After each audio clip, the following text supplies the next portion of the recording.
more sustainable air conditioning. There were awards given and suppliers chosen who will come out with the product.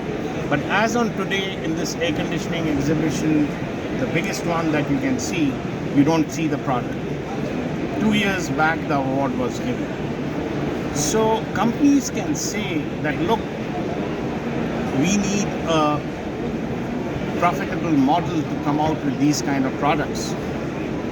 Who picks the bill? Are the people going to buy? Are we going to take the loss? But try to weigh it against the loss that the poor farmer made on onions. On one end, we want the richer people to spend 30-40% more who can afford it on a sustainable air conditioning. That's the biggest section of the market.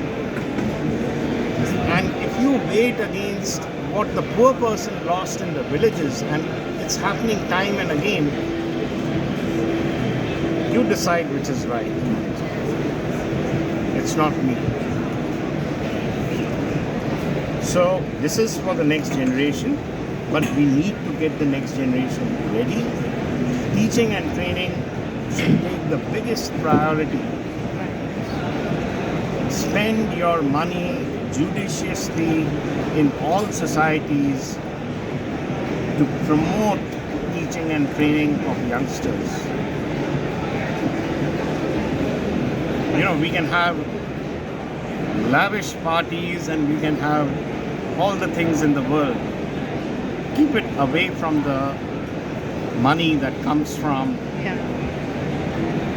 members of societies like this, which have grown to 20 and 30,000 people.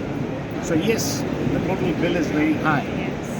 But whatever money you collect, make sure that it goes towards youngsters, teaching and training as the first priority. And when that is all done, it's time to merry-make and party. But it's not the time today. Yeah, sure.